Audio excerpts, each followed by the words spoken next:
Apodreça sozinha, velha. Esse dinheiro agora é meu. Meu filho esvaziou minha conta e sumiu. Foi a última coisa que ele disse antes de desaparecer. Engoli em seco. Não disse uma palavra. Quando o gerente do banco ligou para ele 3 dias depois, sepultou cada plano que ele tinha feito com o meu dinheiro. Meu nome é Neuza. Tenho 66 anos. E nunca imaginei que a última coisa que meu filho diria antes de sumir seria: apodreça sozinha, velha. Tudo começou há 7 meses, quando Fábio voltou a morar comigo depois que a lanchonete dele quebrou. Ele chegou sem aviso prévio, com 2 malas de roupa e o rosto de quem tinha perdido tudo. Disse que o negócio não tinha dado certo, que os sócios o enganaram, que os fornecedores cobravam caro demais, que os clientes não apareciam. Sempre a culpa nos outros, nunca nele. Abri a porta, dei o quarto de hóspedes, fiz comida, lavei roupa, porque mães fazem isso. Mães sempre dão mais uma chance. Nos primeiros 2 meses, Fábio ficava trancado no quarto. Dizia que estava procurando emprego. Dizia que estava reestruturando a vida. Dizia que logo ia sair de casa. Eu acreditava. Ou fingia acreditar. Porque era mais fácil fingir do que encarar a verdade. Meu filho era um fracassado de 38 anos que nunca tinha conseguido se sustentar sozinho. Moro em Santa Mônica, bairro central de Uberlândia, em um apartamento de 2 quartos que é pequeno, mas é meu. Vivo sozinha há 23 anos, desde o divórcio. Meu ex-marido me traiu com uma funcionária da confecção que eu tinha e desapareceu. Minha filha mais velha morreu aos 26 anos em um acidente de carro. Fábio é o único filho vivo que me resta. E eu me apego a ele com um desespero maternal que eu sei que é doentio, mas que eu não consigo controlar. Porque quando você perde um filho, o que sobra vira tudo. E Fábio é tudo que sobrou. Há 5 meses, Fábio começou a pedir dinheiro. Pequenas quantias no começo. R$ 50 para colocar crédito no celular. R$ 100 para pagar uma consulta médica. 200 para comprar remédio. Eu dava. Sempre dava. Tirava da minha conta corrente aquela que eu uso para o dia a dia, onde deposito mensalmente uma parte da minha renda de investimentos. Nunca mantive saldo alto nessa conta. Sempre deixo entre 5 e 8 mil reais. O resto fica aplicado. Seguro. Invisível. Porque o que Fábio não sabe, o que ninguém da família sabe com certeza, é que eu tenho 2.300.000 reais investidos. Vendi minha confecção de roupas infantis em 2017 por 1.900.000 reais, depois de 31 anos de trabalho. Investi tudo. CDBs, Tesouro Direto, fundos imobiliários, ações. Distribuí em 3 bancos diferentes, Banco do Brasil, Itaú e Bradesco. A carteira gera renda passiva de aproximadamente 18 mil reais por mês. Mas eu vivo tranquila, sem precisar ficar pensando em dinheiro, em ficar gastando. Porque eu gosto, porque fui criada assim, porque aprendi durante 31 anos vendendo roupa no atacado que ostentar atrai pessoas erradas. E aprendi a testar as pessoas antes de confiar. Fábio sabe que eu vendi a confecção. Ele suspeita vagamente que o dinheiro existe, mas nunca teve certeza. Nunca viu o extrato. Nunca soube de valor exato. E eu fiz questão de manter assim, porque eu conheço meu filho. Conheço a irresponsabilidade dele com dinheiro desde adolescente. Conheço a compulsão por apostas esportivas. Conheço a incapacidade de manter empregos. E eu sabia que, se ele soubesse o quanto eu tinha de verdade, ele ia querer tudo. Até que ele pediu mais. Pediu 500, depois 1.000, depois 2.000. Disse que tinha dívidas antigas que estavam vencendo, que iam negativar o nome dele, que ele não ia conseguir emprego com nome sujo. Dei o dinheiro. Tirei da conta corrente. Porque mãe sempre dá mais uma chance. Sempre releva. Sempre acredita que dessa vez vai ser diferente. Há 2 meses, Fábio apareceu na cozinha com o rosto mais desesperado que eu já tinha visto. Era de manhã cedo. Eu estava tomando café. E ele entrou descalço, de bermuda e camiseta velha, com olheiras fundas e a postura curvada de quem não dormia direito há dias. Sentou na cadeira em frente à minha sem pedir licença. Ficou em silêncio por um tempo. Depois disse: "Mãe, eu estou passando fome." Parei de mexer o café. Olhei para ele. "Como assim passando fome, Fábio? Eu faço comida todo dia. Deixo marmita pronta na geladeira." Ele balançou a cabeça. Não é isso. Eu não tenho dinheiro nem para comprar pão quando você não está. Não tenho dinheiro para nada. Estou quebrado, mãe. Completamente quebrado. Senti o peito apertar. Porque por mais que eu soubesse que Fábio era irresponsável, por mais que eu soubesse que ele desperdiçava dinheiro, vê-lo daquele jeito me cortava. Ele era meu filho, o único que me restava. E estava magro, estava abatido, estava derrotado. Ele continuou. Eu preciso de acesso à sua conta, mãe. Só para fazer compras básicas de supermercado. Só para alimentação. Eu prometo que vou usar só para isso. Só até eu conseguir um emprego. Só até eu me reerguer. Hesitei, porque algo dentro de mim dizia que era arriscado, que dar acesso à conta era perigoso. Mas quando olhei para o rosto magro dele, para as olheiras fundas, para a postura curvada de derrota, senti pena. Aquela pena maternal idiota que faz mãe relevar tudo. Respondi. Fábio, você tem certeza que vai usar só para comida? Só para o básico? Ele segurou minha mão. Olhou nos meus olhos. Eu prometo, mãe. Eu juro pela memória da minha irmã. Só comida. Só o básico. E eu acreditei, porque mães querem acreditar. Porque é mais fácil acreditar do que aceitar que seu filho está mentindo na sua cara. No dia seguinte, fui ao Banco do Brasil, agência Santa Mônica, onde tenho conta há 28 anos. Nilson Tavares, o gerente, me recebeu com o sorriso profissional de sempre.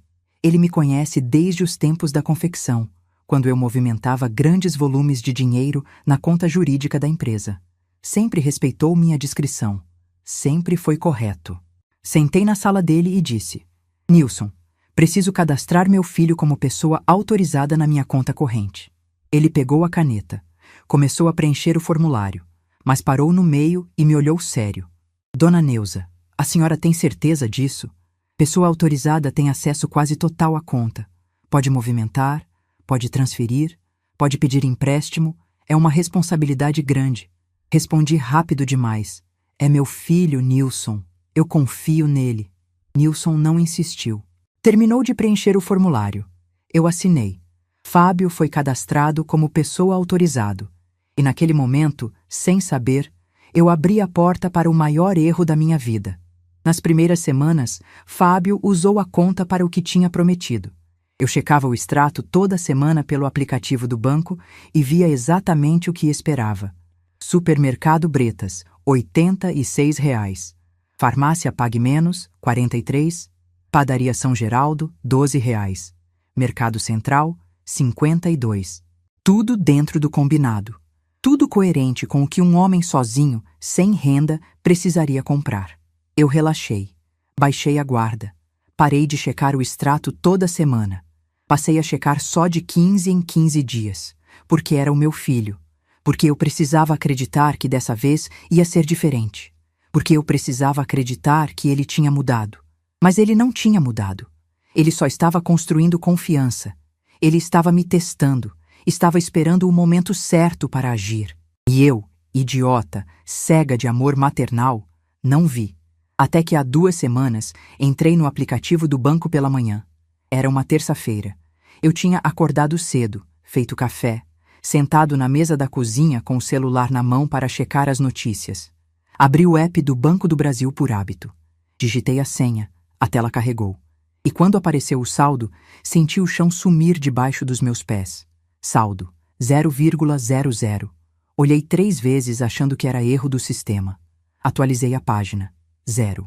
Saí do aplicativo. Entrei de novo. 0. Senti o coração disparar. Senti as mãos tremerem. Liguei para o banco. A atendente automática me fez passar por 3 menus antes de me transferir para um atendente humano. Quando finalmente consegui falar com alguém, minha voz estava tremendo. Meu saldo está zerado, preciso saber o que aconteceu. A atendente pediu meus dados, confirmou minha identidade. Depois disse com voz calma, profissional, indiferente. Dona Neuza, houve uma transferência de R$ 7.400 anteontem à noite, às 23h17, para uma conta em nome de Fábio de Mello. E houve uma tentativa de empréstimo consignado no valor de R$ 30.000, que foi negada porque a senhora não tem margem disponível. A tentativa foi registrada ontem pela manhã, às 9h42. Senti o estômago revirar. Senti a sala girar. Desliguei sem agradecer. Fiquei parada na cozinha, segurando o celular com as duas mãos, tentando processar o que tinha acabado de ouvir. R$ 7.400. Todo o saldo da minha conta corrente. Transferido para a conta do Fábio. Às 23h, quando eu já estava dormindo. E ele tinha tentado pegar mais. Tinha tentado um empréstimo de 30 mil. Subi correndo para o quarto dele. Bati na porta. Ninguém respondeu. Bati de novo, mais forte. Nada. Girei a maçaneta. A porta estava destrancada. Abri. O quarto estava vazio. Roupas jogadas no chão. Armário aberto. Mala sumida. A cama desfeita. O cheiro de cigarro impregnado no colchão.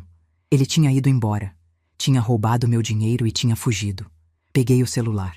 Liguei para o número dele. Chamou 2 vezes. Depois desligou na minha cara. Liguei de novo. Caiu direto na caixa postal. Mandei mensagem no WhatsApp. Fábio, onde você está? O que você fez com o dinheiro da minha conta? Visualizou em 2 minutos. Não respondeu. Liguei mais 10 vezes seguidas. Todas caíram na caixa postal. Mandei mais mensagens. Visualizou todas. Não respondeu nenhuma. Sentei na cama dele. Olhei para o quarto bagunçado, para as gavetas abertas, para a camiseta velha jogada no chão, para o cinzeiro cheio em cima da mesinha de cabeceira, e comecei a entender. Ele não tinha fugido por impulso. Ele tinha planejado, tinha construído confiança durante semanas, tinha usado só para compras pequenas no começo, tinha me feito baixar a guarda, e quando viu que eu não estava mais vigiando, ele agiu, transferiu tudo, tentou pegar mais e desapareceu. Fiquei sentada naquela cama por horas, não chorei, não gritei, apenas fiquei ali, em silêncio, tentando processar a traição, tentando aceitar que meu filho tinha me roubado, que ele tinha planejado tudo, que ele tinha mentido na minha cara, que ele tinha usado meu amor maternal contra mim. Espera, porque fica muito pior essa história. 2 dias depois, de manhã cedo, Fábio apareceu. Ouvi a chave girando na fechadura da porta de entrada. Levantei do sofá onde estava sentada tomando café. Ele entrou com uma mochila nas costas e uma pasta de documentos embaixo do braço. O RG, a carteira de trabalho, coisas que tinha deixado para trás na pressa de ir embora. O rosto estava duro, os olhos frios. Ele calculou que eu não teria agido tão rápido. Calculou errado. Fui direto ao ponto. Você roubou meu dinheiro. Ele deu um sorriso torto. Um sorriso que eu nunca tinha visto no rosto dele. Um sorriso cruel. Roubei? Você me deu acesso, mãe. Você autorizou. Você assinou o papel no banco. Tecnicamente, não é roubo. Senti a raiva subindo pela garganta. Senti as mãos começarem a tremer. Você prometeu que ia usar só para comida. Você mentiu. Você esvaziou minha conta. Você tentou fazer empréstimo em meu nome. Fábio largou a mochila no chão. Veio até mim. Parou a poucos centímetros do meu rosto. Senti o cheiro de cigarro no hálito dele. Vi as veias saltadas no pescoço. Eu menti. E daí? Você acha que R$ 7.000 vão fazer falta para você? Você vendeu aquela confecção por uma fortuna. Todo mundo na família sabe. Você finge que é pobre, mas tem dinheiro guardado? Eu sei que tem. Enquanto eu, seu filho, estou quebrado, afundado em dívida, sem futuro. Tentei falar. Ele não deixou. Levantou a voz, continuou. Você sempre foi egoísta. Sempre guardou tudo para você. Nunca dividiu nada comigo. Eu trabalhei naquela confecção quando era adolescente. Eu carregava a caixa, eu ajudava no estoque. E quando você vendeu, não me deu nada. Disse que o dinheiro era seu, que eu não tinha direito, pois agora eu peguei o que é meu por direito. Respirei fundo. Tentei manter a calma. Respondi tremendo. Fábio, você nunca trabalhou de verdade na confecção. Você ia lá 2 vezes por mês e reclamava. Reclamava que estava cansado, reclamava que estava com calor, reclamava que queria ir embora. E o dinheiro da venda foi investido para garantir minha velhice, para eu não depender de ninguém, para eu não passar necessidade quando ficar velha e doente. Ele riu. Um riso seco, cruel, cheio de desprezo. Sua velhice? Você tem 66 anos. Você não precisa de uma fortuna para viver. Você não tem doença grave. Você não precisa de tratamento caro. O resto é ganância. Você está guardando dinheiro que nunca vai usar enquanto eu estou aqui morrendo de fome. Senti as pernas fraquejarem. Sentei no sofá. Olhei para ele. Para esse homem de 38 anos que eu carreguei no ventre. Que eu amamentei. Que eu criei sozinha depois do divórcio. Que eu protegi quando a irmã dele morreu. Que eu sempre perdoei. Sempre relevei. Sempre dei mais uma chance. E ele estava me olhando com ódio. Com ódio puro.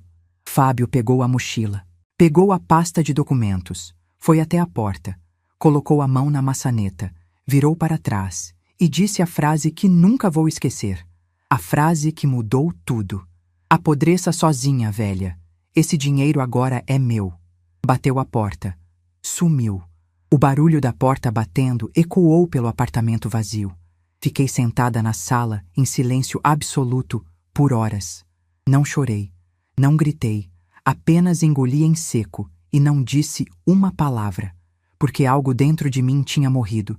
E quando isso acontece, não há volta. Naquele momento, olhando para a porta fechada, para o silêncio pesado do apartamento, entendi uma coisa.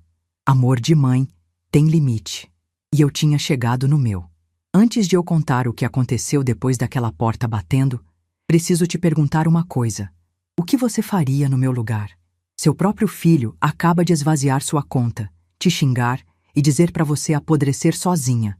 Você releva mais uma vez ou age? Me conta nos comentários porque a decisão que eu tomei mudou tudo. E o que veio a seguir foi devastador. 3 dias depois, meu telefone tocou. Era 10 horas da manhã. Eu estava na cozinha, tentando comer um pedaço de pão com manteiga que não descia. Olhei para a tela. Nilson, o gerente do banco. Atendi. Alô? A voz dele estava séria. Dona Neuza, preciso falar com a senhora urgente. Pode vir aqui no banco? Cheguei na agência meia hora depois. Nilson me esperava na porta da sala dele. Fechou a porta assim que entrei. Pediu para eu sentar. Ele ficou em pé, segurando uma pasta com papéis. Começou. Dona Neuza, depois da transferência que já aconteceu, detectamos mais 3 tentativas de empréstimo consignado nos últimos 2 dias. Todas negadas porque a senhora não tem margem. E houve uma tentativa de acesso aos investimentos da senhora através do Internet Banking. A pessoa tentou transferir fundos da carteira de CDB para a conta corrente. Foi bloqueado automaticamente porque exige autenticação dupla e assinatura digital. Mas isso é grave, Dona Neuza. Muito grave. Alguém está tentando esvaziar seu patrimônio de dentro para fora. Respirei fundo. Senti o ar pesado entrando nos pulmões. Foi meu filho, Nilson. Ele tem acesso como autorizado. Ele já levou todo o saldo da conta corrente. Agora está tentando chegar nos investimentos. Nilson ficou pálido. Largou a pasta em cima da mesa. Sentou. Olhou para mim com uma mistura de choque e indignação. Dona Neuza, a senhora quer que eu bloqueie o acesso dele imediatamente e registre boletim de ocorrência? Olhei para ele.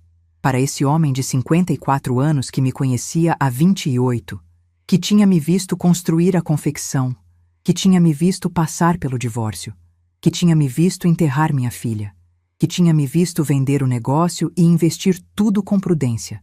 E respondi com uma firmeza que eu não sabia que ainda tinha dentro de mim. Sim, bloqueia e liga para ele. Quero que ele saiba que acabou. Nilson pegou o telefone. Discou o número de Fábio na minha frente. Colocou no viva voz. O telefone chamou 4 vezes. Fábio atendeu com voz irritada. Alô? Nilson disse com voz firme, profissional, implacável. Fábio de Melo, aqui é Nilson Tavares, gerente do Banco do Brasil, Agência Santa Mônica. Estou ligando para informar que você foi formalmente removido como pessoa autorizada na conta da sua mãe. Todas as tentativas de empréstimo e transferência foram bloqueadas, e a dona Neuza vai registrar boletim de ocorrência por apropriação indébita. Sugiro que você procure um advogado. Houve um silêncio longo do outro lado. Um silêncio pesado, tenso, carregado. Depois, Fábio desligou sem dizer uma palavra. Nilson olhou para mim. Pronto, ele sabe. E agora, dona Neuza, a senhora precisa procurar um advogado. Isso não é mais só questão bancária. Isso é questão criminal. Saí do banco direto para o escritório da doutora Elaine Campos. Conheci Elaine há 15 anos em um curso de bordado na igreja do bairro. Nos tornamos amigas. Ela sempre admirou minha força. Dizia que eu era guerreira. Dizia que eu era exemplo. Nunca imaginei que um dia eu ia precisar dela como advogada criminalista. Cheguei ao escritório sem avisar. A secretária tentou dizer que a doutora Elaine estava em reunião. Eu disse: é urgente, é pessoal. A secretária entrou na sala. Voltou 2 minutos depois. Ela vai te atender agora. Elaine me recebeu com um abraço apertado. Ofereceu café. Sentamos. Ela olhou para o meu rosto e disse: Neuza, o que aconteceu? Contei tudo. Desde o dia que Fábio voltou a morar comigo.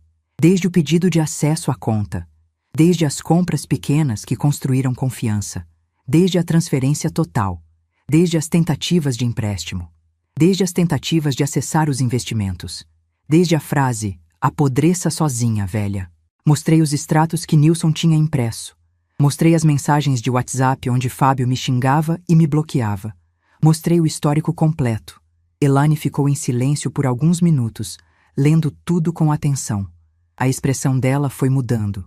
De preocupação para indignação. De indignação para raiva contida. Depois disse: Neuza, isso não é briga de família. Isso é atividade criminosa. Apropriação indébita qualificada. Estelionato tentado. Uso indevido de autorização bancária.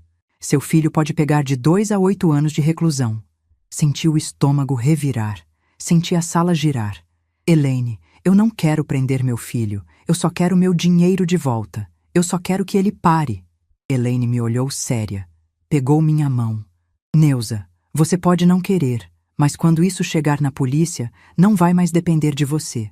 Ilícito patrimonial contra idoso é de ação penal pública incondicionada. O Ministério Público pode oferecer denúncia mesmo sem você querer.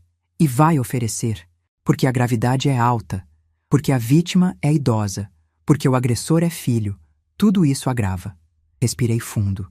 Senti as lágrimas começarem a subir. Segurei. Não ia chorar ali. Não na frente da Elaine.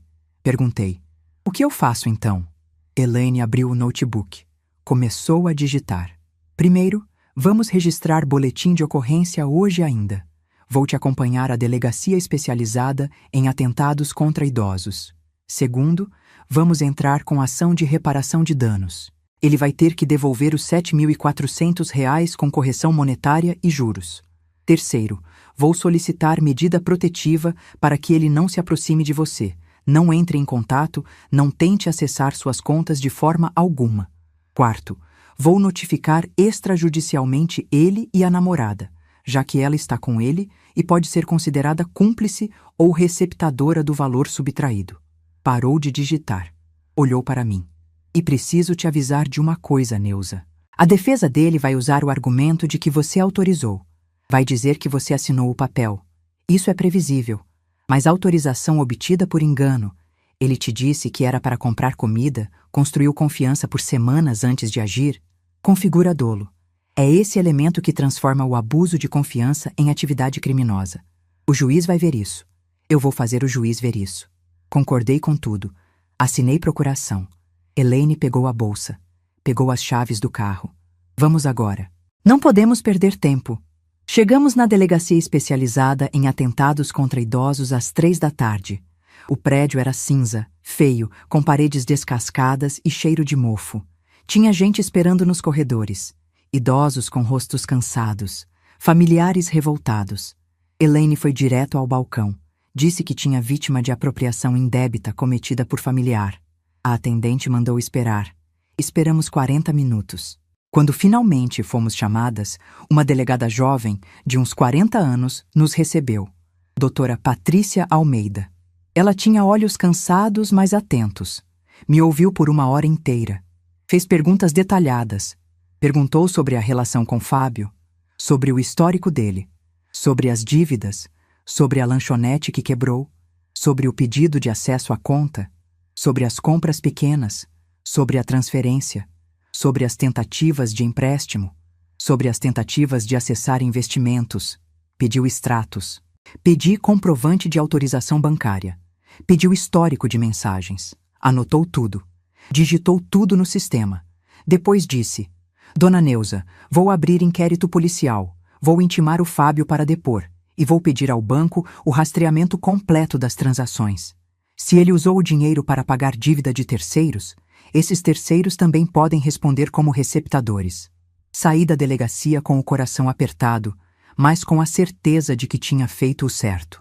Elaine me deixou em casa. Antes de ir embora, disse: Neuza, agora você precisa se preparar. Fábio vai reagir. Ele vai tentar te pressionar. Vai tentar te fazer sentir culpada. Não cai nessa. Você fez o certo. Nessa mesma noite, Flávia me ligou. Minha sobrinha, filha da minha irmã mais nova, psicóloga, 32 anos, sempre teve relação próxima comigo. Ela tinha ficado sabendo pelo grupo de família no WhatsApp. Alguém tinha comentado que eu tinha ido na delegacia. As notícias se espalham rápido. Flávia chegou ao apartamento meia hora depois da ligação. Trazia rosca de padaria e olhos marejados. Sentou no sofá do meu lado. Não disse nada por um tempo. Apenas ficou ali, segurando minha mão. Depois falou baixinho: Tia, você fez o certo. Eu sei que dói, mas você fez o certo. Fiquei olhando para ela. Para essa menina que eu vi crescer, que eu levei no parque quando era criança, que eu ajudei a pagar faculdade quando a mãe dela estava desempregada. E pensei que às vezes o consolo mais verdadeiro não tem argumento nenhum, só presença. Chorei um pouco. Ela não me mandou parar. Ficou ali, segurando minha mão, em silêncio. Mas o que aconteceu depois foi ainda mais devastador. 2 dias depois, Fábio recebeu a intimação policial pelo correio. Eu sei porque ele me ligou aos berros. Desbloqueou meu número só para gritar. Atendi tremendo. A voz dele veio alta, rasgada, furiosa. Você me denunciou? Você chamou a polícia? Que tipo de mãe faz isso com o filho? Respirei fundo. Tentei manter a voz firme. O tipo de mãe que foi roubada pelo filho. Você teve chance de devolver o dinheiro, Fábio. Teve chance de pedir desculpa. Escolheu xingar e sumir. Ele gritou mais alto. Senti o volume do celular doer no ouvido. Eu vou me matar, mãe. Vou me matar e a culpa vai ser sua. Você vai carregar isso pro resto da vida. Você vai ver meu corpo no caixão e vai saber que foi você que me colocou lá. Desliguei. Com a mão tremendo, desliguei. Fiquei parada na cozinha, segurando o celular, sentindo o coração disparar. Liguei imediatamente para Elaine. Contei sobre a ameaça. Ela disse com voz firme: Isso é chantagem emocional. Não cai nessa. E se ele realmente tentar algo, a responsabilidade é dele, não sua. Vou anexar essa ligação como prova de tentativa de coação. Grava tudo, Neuza. Se ele ligar de novo, grava. Na semana seguinte, Fábio foi depor. Levou Thaís, a namorada, junto. Elaine acompanhou o depoimento. Me contou tudo depois. Fábio tentou se fazer de vítima. Disse que a mãe o autorizou a usar o dinheiro. Que não foi apropriação indébita. Que ele tinha necessidades, que a mãe tinha muito dinheiro guardado e não ajudava o filho. A delegada Patrícia foi implacável. Olhou para ele e disse: Autorização para compra de alimento não é autorização para esvaziar conta. Isso é abuso de confiança. Isso é atividade criminosa. O senhor construiu confiança durante semanas usando a conta para pequenas compras. Ganhou a confiança da vítima. E quando ela baixou a guarda, transferiu todo o saldo. Isso se chama dolo. Isso se chama planejamento. Fábio saiu da delegacia arrasado. Mas o que aconteceu a seguir, eu não esperava. Thaís não saiu junto com ele. Ficou para trás na sala de espera. Pediu para falar com a delegada em particular. Elaine estava presente. Me contou tudo depois, no carro, enquanto me levava de volta para casa. Thaís declarou que sabia com antecedência que Fábio planejava pegar dinheiro da mãe. Que ele tinha contado o plano a ela 2 semanas antes. Que ele disse que a mãe era rica, mas fingia ser pobre. Que ele tinha direito àquele dinheiro. Que ia transferir tudo e depois sumir por uns dias até a mãe se acalmar. Thaís disse que não tinha agido por medo, por fraqueza. Que Fábio era explosivo, que gritava, que ameaçava. A delegada foi direta com ela. Você sabia que era infração penal e não impediu. Isso te coloca em posição delicada. Mas se você depuser voluntariamente, com detalhes do que sabia e quando soube, Isso pesa a favor da acusação e pode aliviar sua situação jurídica. Thaís assinou o depoimento voluntário na mesma hora. Elaine me mostrou a cópia depois. Cada detalhe que ela forneceu apertou o cerco sobre Fábio. A data em que ele contou o plano, 17 de março, um domingo à noite, na casa do amigo onde estavam hospedados. As palavras que ele usou: "Vou pegar tudo que é meu por direito. Ela que se dane." A naturalidade com que falava em pegar o que era seu. A certeza de que a mãe não ia fazer nada, porque mãe sempre releva. A armadilha que ele tinha construído estava se fechando sobre ele, e ele nem sabia ainda. No dia seguinte, recebi uma visita inesperada. Eram 8 horas da manhã. Eu estava tomando café quando o interfone tocou. Era Janaína, minha vizinha do apartamento ao lado. "Neuza, tem uma moça aqui embaixo querendo falar com você. Disse que é a Thaís." Fiquei parada por um segundo. Thaís, a namorada do Fábio. O que ela queria? Autorizei a subida. Abri a porta e esperei no corredor. Thaís saiu do elevador com o rosto inchado de choro, olhos vermelhos, cabelo preso de qualquer jeito, roupas amarrotadas. Entrou no apartamento sem pedir licença. Sentou no sofá. Começou a falar atropelado, sem respirar direito entre as frases. "Dona Neuza, eu vim pedir desculpa. Eu sabia que o Fábio estava planejando pegar dinheiro da senhora. Ele me contou. Mas eu não imaginei que ele ia fazer desse jeito. Eu achei que ele ia pedir emprestado, não que ia roubar. Eu sou fraca, eu sei. Eu tinha medo de contrariar ele. Ele grita, ele ameaça, ele quebra coisas quando fica nervoso. Mas eu não aguento mais. Ele gastou todo o dinheiro em 3 dias. Pagou dívida de agiota, comprou celular novo, levou os amigos para a churrascaria. E agora está sem nada de novo, e me culpando por tudo.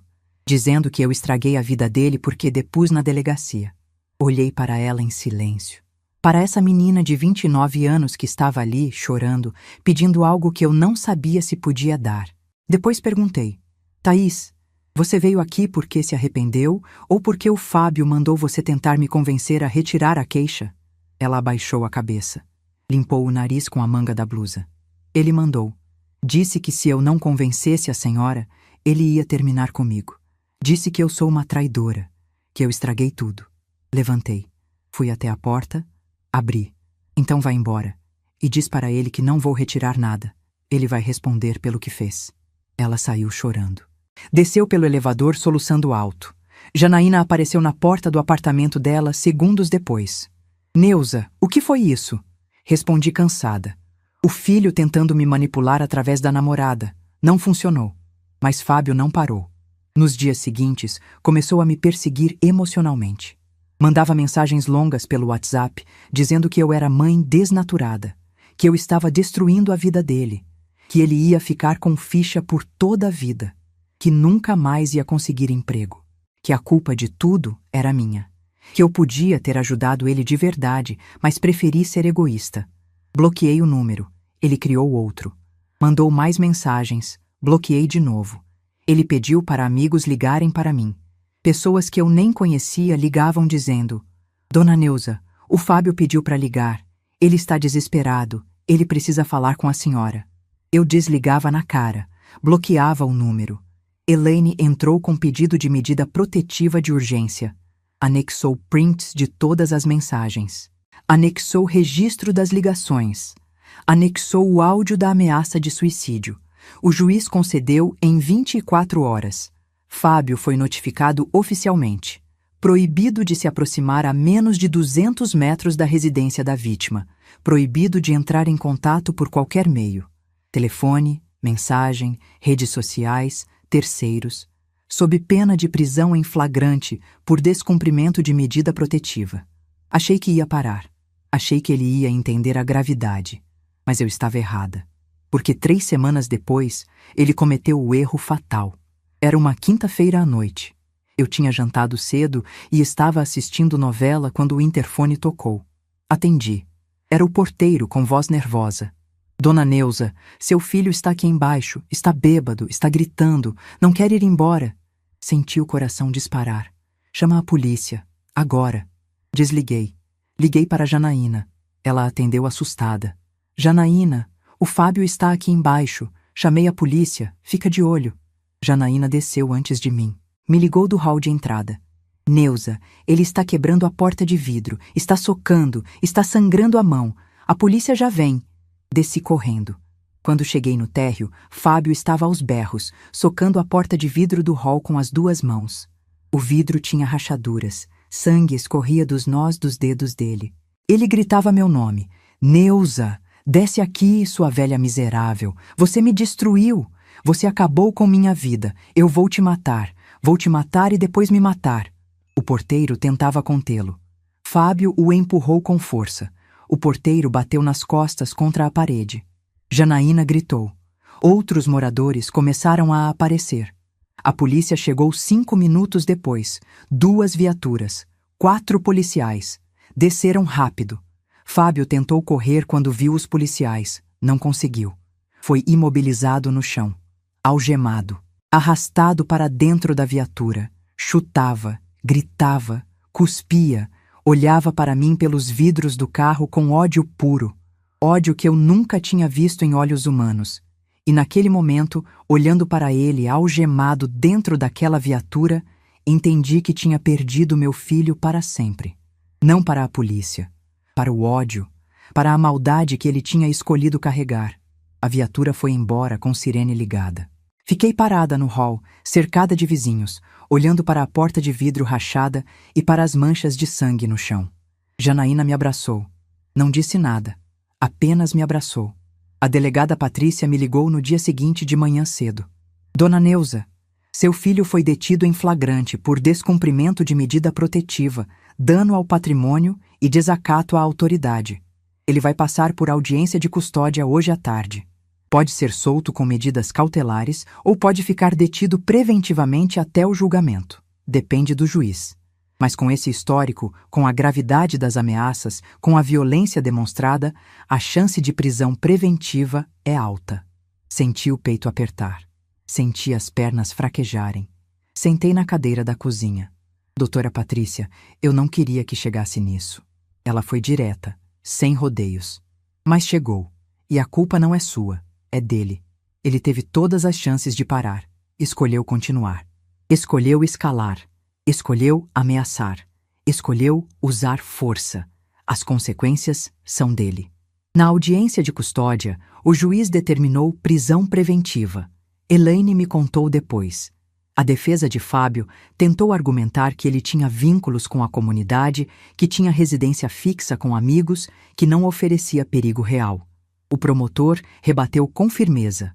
O réu violou medida protetiva de pessoa idosa, que é sua própria mãe e vítima direta da ação patrimonial que está sendo investigada. Praticou dano ao patrimônio do condomínio em estado de embriaguez. Agrediu funcionário. Proferiu ameaças diretas contra a vida da vítima na frente de testemunhas. Demonstra padrão contínuo de descontrole emocional e agressividade crescente. A violação da medida protetiva, por si só, já justifica a prisão preventiva para garantir a segurança da vítima. Regime mais brando seria insuficiente diante da gravidade e da reiteração da conduta. O juiz concordou. Leu a decisão com voz firme. Defiro a prisão preventiva. O réu permanecerá custodiado no Presídio Regional de Uberlândia até julgamento definitivo ou revogação da medida por decisão fundamentada. Fábio foi levado para o presídio naquele mesmo dia. E foi ali, naquela cela fria e superlotada, que ele começou a entender que tinha perdido tudo, mas ainda não sabia o quanto. Recebi uma carta dele 2 semanas depois da prisão. Chegou pelo correio. Envelope pardo, amassado, com o carimbo do presídio. Abri na cozinha, de manhã, com o café esfriando na mesa. Dentro tinha 3 folhas de papel pautado, escritas à mão, com a letra tremida. Tive que parar 3 vezes para conseguir ler até o fim. A letra tremia tanto que parecia que as palavras pulavam. Ele dizia que estava arrependido, que tinha errado, que a prisão estava sendo um inferno, que os outros detentos o humilhavam, que ele dormia no chão porque não tinha vaga em beliche, que a comida era intragável, que ele chorava todo dia, que implorava para eu retirar tudo, que prometia devolver o dinheiro, que ia mudar de vez, que ia ser outro homem. E eu fui lendo, e em algum ponto parei de ver as palavras e comecei a ver ele criança. Vi o Fábio de 6 anos correndo na calçada da confecção, esperando eu fechar para ir embora junto. Vi o menino de 10 anos que dormia com a cabeça no meu colo quando passava mal de febre. Vi o adolescente que, apesar de tudo, ainda me ligava toda semana só para ouvir minha voz e perguntar o que tinha para jantar. Peguei o telefone. Cheguei a abrir o contato da Elaine. Fiquei olhando para o nome dela na tela por um tempo que não sei quanto durou. O dedo pairando sobre o botão de ligar. Pensei em pedir para ela retirar tudo. Pensei em visitar Fábio na prisão. Pensei em perdoar. Não disquei. Dobrei a carta. Guardei na gaveta da cozinha junto com as contas pagas. Mas o que aquele papel me custou, ninguém vai saber. Porque perdoar um filho que te traiu é fácil. Difícil é não perdoar. Difícil é manter a decisão mesmo quando o coração implora para voltar atrás. Liguei para Elaine logo depois. Não para pedir nada. Só para falar. Ela ouviu o silêncio da minha voz e disse: Neuza, eu preciso te contar uma coisa que eu devia ter dito antes com mais clareza. Mesmo que você quisesse retirar tudo agora, não dependeria mais de você. O Ministério Público já ofereceu denúncia. O processo tem vida própria. Só o promotor pode arquivar, e não vai. Não com esse histórico. Não com violação de medida protetiva. Não com ameaça contra a idosa. Fiquei em silêncio. Respirei fundo. Depois disse: Então está feito.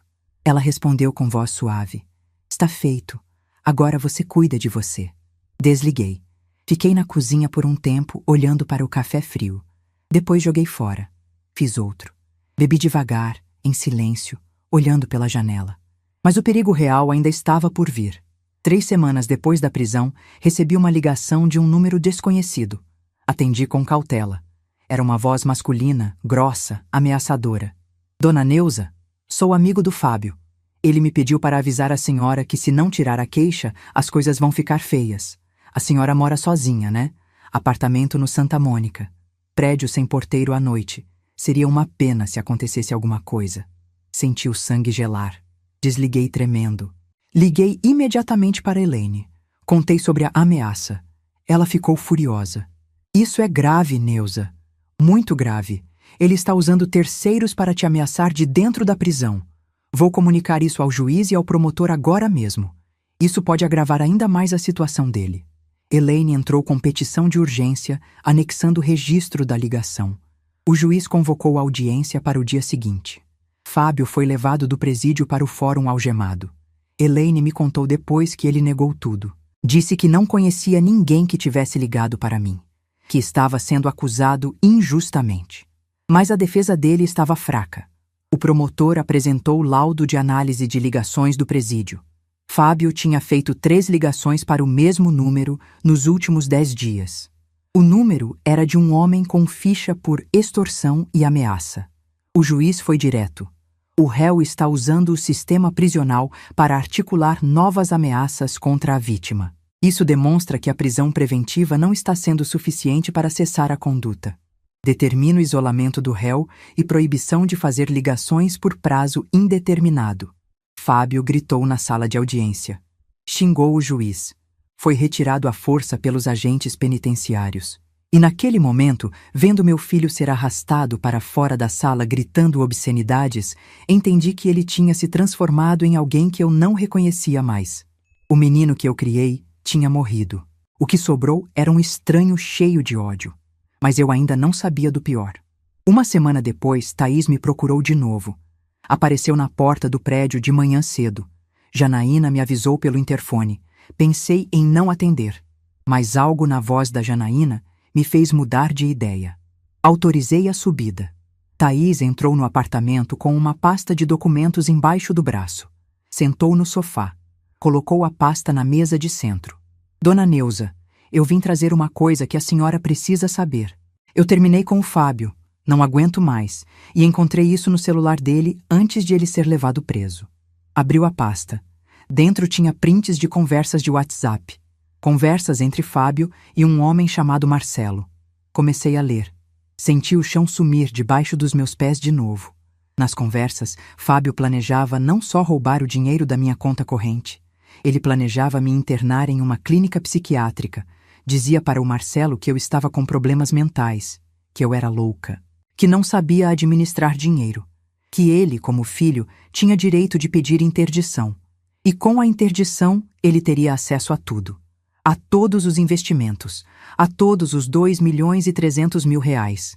Li aquilo 3 vezes, senti o estômago revirar, senti a raiva subindo. Fábio não queria só os 7.400 da conta corrente, ele queria tudo, e estava disposto a me internar, a me declarar incapaz, a me tirar a liberdade para conseguir.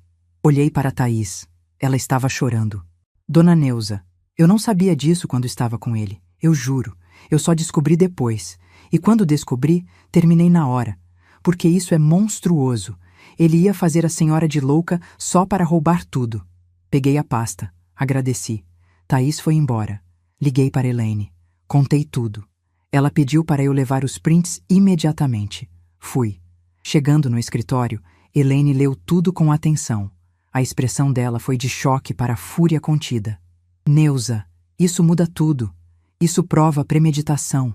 Isso prova que ele não agiu por impulso. Ele planejou te destruir completamente. Vou anexar isso ao processo. Isso vai pesar muito na condenação.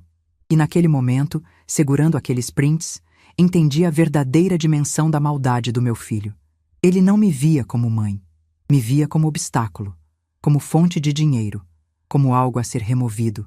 E foi nesse exato instante que o último resquício de dó que eu ainda tinha por ele morreu. Porque uma coisa é roubar. Outra coisa é planejar destruir a sanidade mental da própria mãe para conseguir herança em vida. Elaine trabalhou nos 15 dias seguintes como eu nunca tinha visto alguém trabalhar. Montou um dossiê completo. Histórico médico meu comprovando sanidade mental plena. Exames, atestados, laudos psicológicos. Histórico financeiro comprovando gestão prudente e consciente do patrimônio. Prints das conversas sobre interdição. Depoimentos de testemunhas. Janaína depôs. O porteiro do prédio depôs. Ricardo, meu gerente de investimentos do Itaú, depôs dizendo que eu sempre fui lúcida, centrada, responsável nas decisões financeiras. Elaine entrou com pedida de blindagem patrimonial completa. Transferência de parte dos ativos para pessoa jurídica. Holdings. Estruturas que impediriam qualquer tentativa futura de acesso, mesmo com eventual interdição forçada. Ricardo me ajudou a implementar tudo. Em 2 semanas, meu patrimônio estava completamente protegido. Fábio jamais teria acesso. Nem ele, nem ninguém. 3 meses depois da prisão, o processo foi a julgamento. Era uma terça-feira de manhã. Elaine me buscou em casa às 7 horas. Chegamos no fórum às 8. O prédio era grande, cinza, com corredores cheios de gente. Advogados, réus, vítimas, familiares, todo mundo esperando justiça. Entramos na sala de audiências às 9 horas. Sentei na fileira de trás com Elaine do meu lado. Flávia estava ali também. Tinha pedido folga no trabalho para me acompanhar. Janaína estava ali. Ricardo estava ali. Pessoas que me apoiaram. Pessoas que acreditaram em mim. Quando Fábio entrou, algemado, de roupa do presídio, eu não desviei o olhar. Ele também não desviou o dele. Ficamos assim por um segundo que pareceu eterno. Mãe e filho. Dos 2 lados de um abismo que ele tinha cavado com as próprias mãos. O promotor apresentou o caso. Leu o histórico completo. A autorização obtida mediante engano. O uso progressivo para construir confiança. A transferência total do saldo. As tentativas de empréstimo. As tentativas de acessar os investimentos, a ameaça de suicídio como coação, a violação da medida protetiva, o flagrante no prédio, o dano ao patrimônio, as ameaças de agressão, as ameaças por terceiros de dentro da prisão e, por fim, o plano de interdição forçada. O promotor foi incisivo. Este não é um caso de filho desesperado que pediu ajuda e foi mal interpretado. Este é um caso de planejamento estruturado, de manipulação emocional calculada, de escalada progressiva de violência. O réu obteve autorização bancária mediante engano. Construiu confiança durante semanas. transferiu todo o saldo disponível.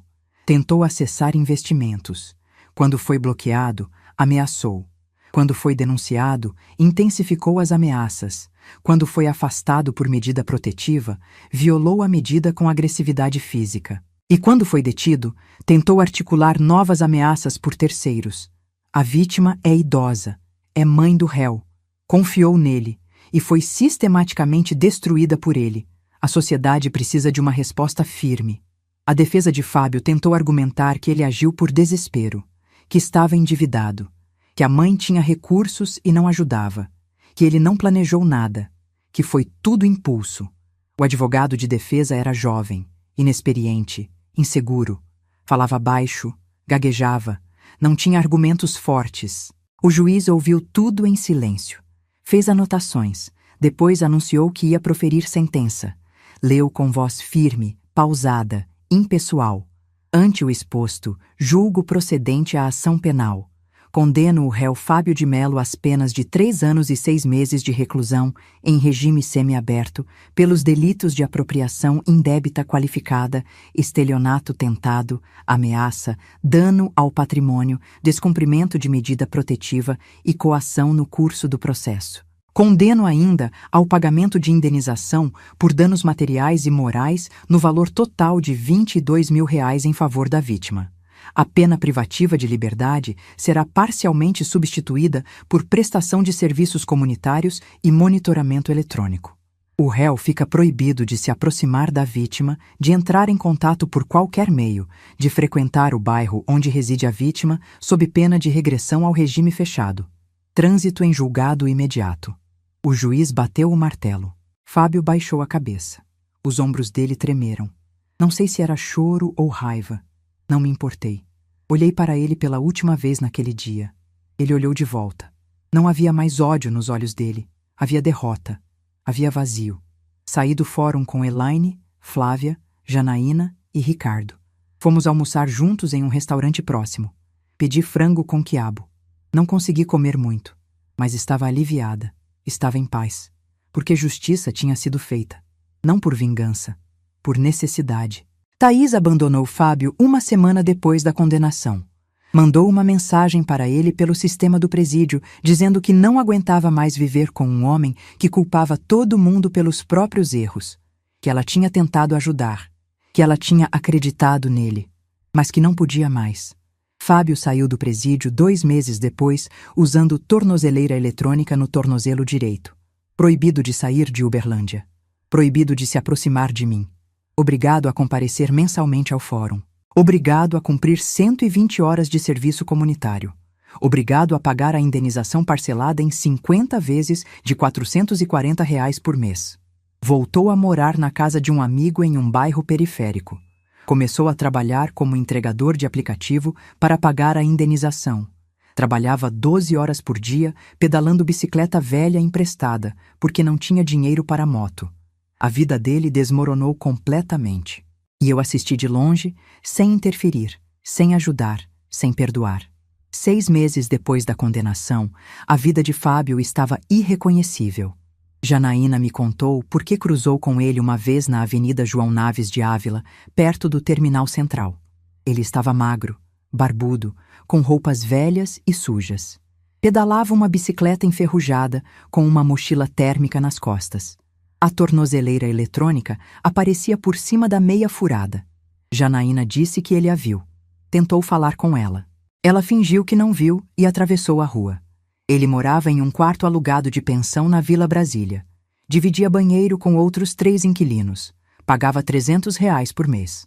O quarto tinha uma cama de solteiro, um guarda-roupa quebrado e uma janela sem cortina. Não tinha geladeira. Não tinha fogão. Comia marmitex de R$ 5 ou pão com salsicha. Trabalhava de segunda a segunda, sem folga, das 6 da manhã às 10 da noite. Tinha ficha por ações penais. Não conseguia emprego formal. Nenhuma empresa aceitava. Tentou ser repositor de supermercado, rejeitado. Tentou ser ajudante de pedreiro, rejeitado. Tentou ser entregador de farmácia com carteira assinada, rejeitado. Sobrou o aplicativo. Sobrou a bicicleta, sobrou a humilhação diária de pedalar no sol de 40 graus, carregando comida para gente que ganhava em 1 hora o que ele ganhava em um dia. A cada mês tinha que ir ao fórum prestar contas, mostrar comprovante de pagamento da indenização, mostrar comprovante de cumprimento de serviço comunitário, mostrar que não tinha saído de Uberlândia. A assistente social perguntava se ele estava bem. Ele mentia que sim. Assinava os papéis. Voltava para a bicicleta. Fábio tentou me escrever mais 2 vezes. Cartas pedindo perdão. Cartas dizendo que tinha entendido o erro. Cartas prometendo mudança. A primeira chegou 4 meses depois da condenação. Dizia que ele estava trabalhando honestamente, que estava pagando a indenização em dia, que estava cumprindo tudo, que queria uma chance de conversar. Não respondi. Guardei a carta na mesma gaveta junto com a primeira. A segunda chegou 2 meses depois. Dizia que ele entendia se eu não quisesse vê-lo nunca mais, que ele aceitava, mas que queria que eu soubesse que ele estava mudado, que a prisão tinha sido um choque, que ele tinha tempo para pensar, que tinha entendido a gravidade do que fez. Não respondi. Guardei a carta, mas não abri espaço para reconciliação. Porque reconciliação exige mais do que palavras. Exige tempo, exige prova, exige mudança real demonstrada ao longo de anos. E eu ainda não via. Via apenas um homem desesperado tentando voltar para a fonte de dinheiro que ele tinha perdido. Não via arrependimento verdadeiro. Via estratégia. Minha vida, por outro lado, mudou para melhor. Reestruturei completamente minha segurança financeira. Ricardo foi o primeiro que chamei depois do julgamento. Em menos de 1 semana, criou uma estrutura de blindagem patrimonial completa. Holdings. Transferência de parte dos ativos para a pessoa jurídica. Eliminação de conta corrente com saldo alto. Implementação de autenticação biométrica dupla para qualquer movimentação acima de R$ 5.000. Fábio jamais teria acesso novamente. Ninguém teria. Viajei pela primeira vez em anos. Fui para o litoral de São Paulo com Flávia. Passamos 15 dias em Ubatuba. Alugamos uma casa de frente para o mar. Na primeira manhã, saí cedo, antes de o sol subir de vez, e andei descalça até a beira da água. A areia estava fria. O mar estava calmo. Entrei até os joelhos e fiquei parada. Com o vento no rosto e a água gelada nos pés, chorei. Não por Fábio, ou não só por ele. Chorei por todas as vezes que eu tinha relevado o que não devia. Por todas as chances que eu tinha dado e que nunca foram merecidas. Por tudo que eu tinha deixado de fazer por mim para tentar salvar alguém que não queria ser salvo. Mas também sorri. Sorri porque estava viva, porque estava livre, porque o mar não me devia nada e eu não devia nada a ele. E essa leveza eu tinha esquecido como era. Flávia passou a me visitar toda semana. Tomávamos café, conversávamos sobre tudo. Ela me incentivou a fazer terapia. Comecei. Descobri que carreguei culpa materna a vida toda. Culpa por não ter salvado a filha que morreu. Culpa por não ter conseguido fazer o ex-marido ficar. Culpa por não ter transformado Fábio em um homem de bem. A terapeuta, doutora Cristina, uma mulher de 50 anos com voz calma e olhar firme, me disse algo que mudou minha perspectiva. Neuza, você não é responsável pelas escolhas dos outros. Você é responsável apenas pelas suas. E você escolheu se proteger. Isso não é egoísmo. Isso é sobrevivência. Isso é dignidade. Janaína virou amiga essencial. Jantamos juntas 2 vezes por semana. Jogamos baralho. Assistimos novela. Rimos de bobagens. Ela nunca me julgou. Nunca me pressionou a perdoar Fábio. Apenas me acompanhou. E às vezes, companhia silenciosa vale mais do que qualquer conselho. Fiz testamento. Marquei audiência com um advogado especializado em sucessões. Levei todos os documentos. Expliquei a situação. Ele ouviu tudo sem interromper.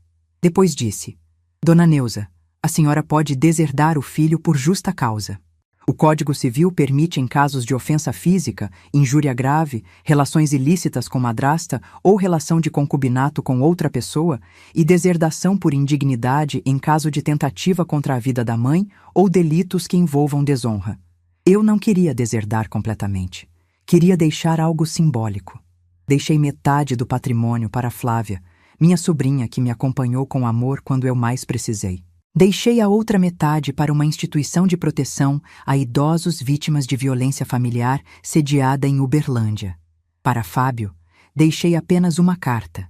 Uma carta explicando por que ele foi excluído da herança principal. Não por ódio, por justiça, por consequência. Porque ações têm resultados, e ele precisava entender isso. Guardei cópia autenticada do testamento com Elaine. Guardei outra cópia em cofre no banco. E dormi tranquila, sabendo que mesmo depois da minha morte, Fábio não teria acesso ao dinheiro que ele tanto cobiçou. 4 meses atrás, Fábio pediu para um conhecido intermediar um encontro comigo. O homem me ligou, dizendo que Fábio queria conversar pessoalmente, que ele estava diferente, que estava trabalhando, que estava cumprindo a pena direitinho, que estava arrependido de verdade. Recusei. Disse que não estava pronta. O homem insistiu. Mas, dona Neuza, ele é seu filho. Todo mundo merece uma segunda chance. A senhora não vai carregar isso para o resto da vida? Respondi com calma. Ele já teve segunda, terceira, 10ª chance. Eu dei todas as chances que uma mãe podia dar. Agora ele precisa aprender a viver sem mim. Precisa aprender que mãe não é banco, que família não é fonte inesgotável de dinheiro, que respeito se constrói com ações, não com promessas. Desliguei. E não senti culpa, porque finalmente entendi que amor de mãe não é aceitar tudo. Amor de mãe não é ser vítima eterna. Amor de mãe tem limite. E eu atingi o meu. Não sinto prazer com a miséria de Fábio. Sinto tristeza. Tristeza pela mãe que fui e que não foi suficiente. Tristeza pelo filho que ele poderia ter sido e nunca foi. Mas não sinto culpa, porque eu fiz tudo o que uma mãe poderia fazer.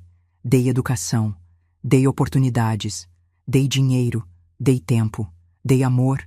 E ele escolheu me roubar, escolheu me xingar, escolheu me ameaçar, escolheu planejar minha interdição. As consequências são dele, não minhas. Hoje vivo sozinha no meu apartamento em Santa Mônica. Tenho minha rotina, tenho minha paz, tenho meus investimentos intocados. Tenho 2.300.000 reais que eu construí com 31 anos de trabalho duro vendendo roupa infantil no atacado, acordando às 5 da manhã, fechando às 9 da noite, carregando caixa, negociando com fornecedor, brigando com cliente inadimplente. E ninguém, nem meu próprio filho, vai tirar isso de mim. Se um dia Fábio se transformar de verdade, não apenas em palavras, mas em ações consistentes ao longo de anos, talvez eu considere reconstruir alguma ponte. Mas será uma ponte estreita, vigiada, cautelosa, com pedágio alto, porque confiança quebrada não se reconstrói com promessas, se reconstrói com tempo e com prova. Aprendi que ser mãe não é aceitar tudo. Ser mãe não é ser vítima eterna do próprio filho. Ser mãe é ensinar, inclusive através da dor, que roubar é infração penal, que ameaçar é inaceitável, que desrespeito tem preço. Ensinei meu filho a andar, a falar, a ler. Mas falhei em ensinar que dignidade não se negocia. Ele está aprendendo agora, da pior forma, mas está aprendendo. E essa é a última lição que eu, como mãe, ainda posso dar. E eu também aprendi. Aprendi que mulheres da minha geração foram condicionadas a perdoar tudo, a relevar tudo, a se anular por todos. Perdoar marido infiel, relevar filho irresponsável. Se sacrificar por família que não retribui. Mas eu me recuso. Me recuso a morrer carregando a traição de quem eu mais amei. Me recuso a fingir que está tudo bem quando não está. Me recuso a ser cúmplice do meu próprio sofrimento. Quando olho no espelho hoje, vejo uma mulher de 66 anos que sobreviveu a divórcio, a morte de filha, a traição de filho e ainda está de pé. Não preciso de medalha. Não preciso de reconhecimento. Preciso apenas da minha dignidade. E essa, finalmente, eu recuperei. Paguei caro por ela. Paguei com a perda de um filho, mas recuperei. E ninguém mais vai tirar de mim. E se Fábio um dia entender isso, se ele entender que dignidade vale mais que qualquer herança, que respeito vale mais que qualquer conta bancária, que amor verdadeiro não se mede em dinheiro, mas em caráter, talvez ele se torne o homem que eu sempre quis que ele fosse. Mas se não entender, o problema é dele, não meu, porque eu já fiz minha parte. Fiz demais, na verdade. E agora estou vivendo a minha vida. A vida que eu mereço. A vida que eu construí tijolo por tijolo, nota por nota, sacrifício por sacrifício. E que ninguém mais vai destruir. Porque no final, a maior herança que podemos deixar não é dinheiro. É exemplo. E eu deixei o meu. Mulher não se curva, mãe não se anula, idosa não se deixa roubar. E dignidade não tem preço. Se você chegou até aqui, se inscreve no canal e ativa o sininho para não perder as próximas histórias. E clica nesse vídeo que está aparecendo na tela agora, porque a história da próxima mulher vai te deixar ainda mais chocado.